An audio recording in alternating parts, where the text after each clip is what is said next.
Hashtag AskGojiman. 6 months ago I went vegan, and recently my doctor worried me and said a lot of vegans run into iron issues. Is this true, and how can I avoid this? Great question, let's get to it. Roll the titles.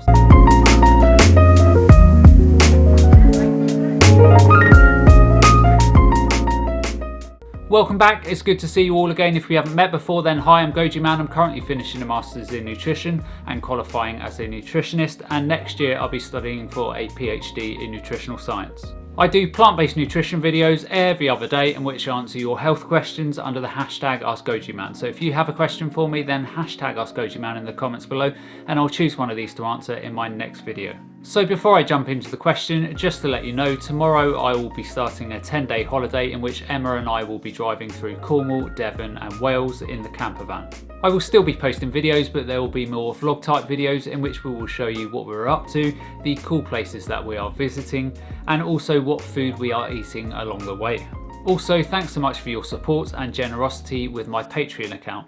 For those of you who are not aware, from March time next year I am aiming to take on 5 people a month with health conditions and do a number of tests on them, from stool tests, organic acids tests and SIBO tests, etc. I will then interpret the tests, consult and then help them in trying to reverse their health conditions. And everything will be documented here on this channel. This is why I have set up the Patreon account, so these tests can be funded. So if you would like to support this channel, then I will leave the links below.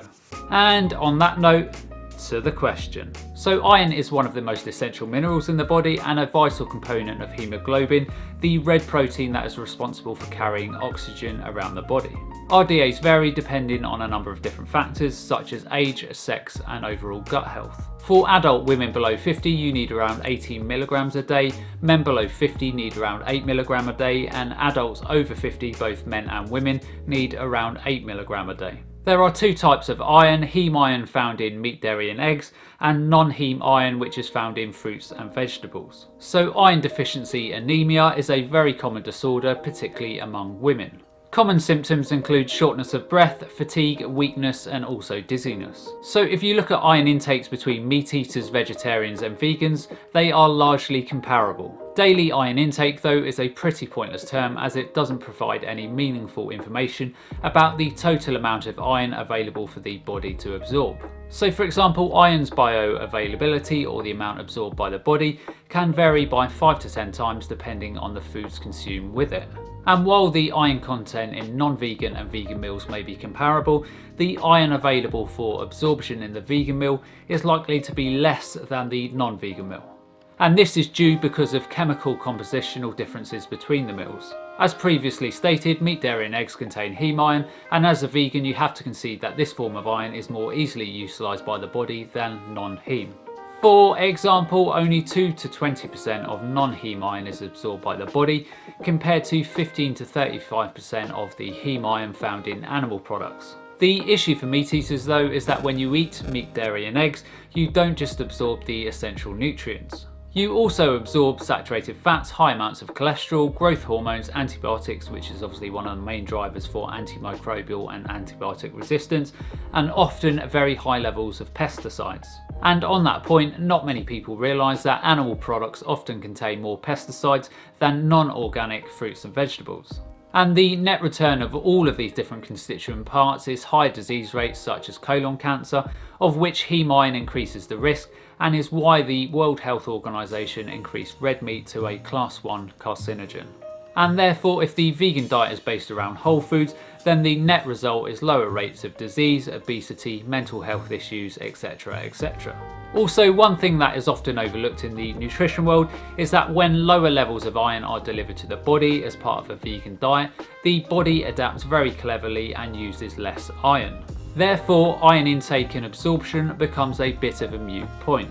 Yes, you might have less iron in the food and absorb less, but this is irrelevant when the body adapts to efficiently manage and utilise its iron reserves. Yet despite that, many vegans are still at risk of iron deficiency because they don't realise or eat the best dietary sources of iron. And they are also not eating foods that complement and also enhance non-heme iron absorption. So for example, just by simply eating iron containing foods with vitamin C, it can increase the availability of non-heme iron by up to 6 times. Foods like potatoes, chard and broccoli are all excellent choices because they contain lots of iron and also vitamin C. So I would certainly try and ensure that you are making these types of foods staple foods on your plant-based and vegan diets. You should also pay particular attention to the fact that caffeinated drinks, because of the tannins, which are organic compounds, and phytates in certain cereals and legumes may inhibit iron absorption, as will soy protein. Now there are some health experts, particularly from the paleo camp and carnivore camp, who argue that iron supplements are a necessity for those on vegan and plant-based diets. This couldn't be further from the truth, especially if you consume heme iron rich foods and you also observe some of my other recommendations around enhancing absorption. Those in the paleo camp and pro supplement camp also need to acknowledge the risks associated with iron supplementing. Supplementing can cause gastrointestinal issues and also lead to iron overload, and iron overload can lead to irreparable heart and liver damage if left unchecked. So just to finish, here are 6 of the best plant-based iron-rich foods. So number 1, dark chocolate, and by this I mean anything over 85% cacao, so a 3-ounce portion will give you over 10 mg of iron. Number 2, most dried fruit will provide upwards of 6 mg of iron per cup. Number 3, dark leafy greens, so spinach is particularly good at around 6.5 mg per cup of cooked spinach. Number 4, spirulina is packed with nutrients, but just 1 tablespoon of spirulina powder will provide around 2 mg of iron. Number 5, beans. A cup of beans will provide nearly 4 mg of iron. And number 6, nuts can be very high in iron. For example, 1 cup of cashews can provide around 8 mg of iron. So that's the end of today's video. Thanks for watching. As always, if you have a question for me, then hashtag AskGojiman in the comments below. And as always, remember to look after your body because it's the only place you have to live. And I'll see you next time.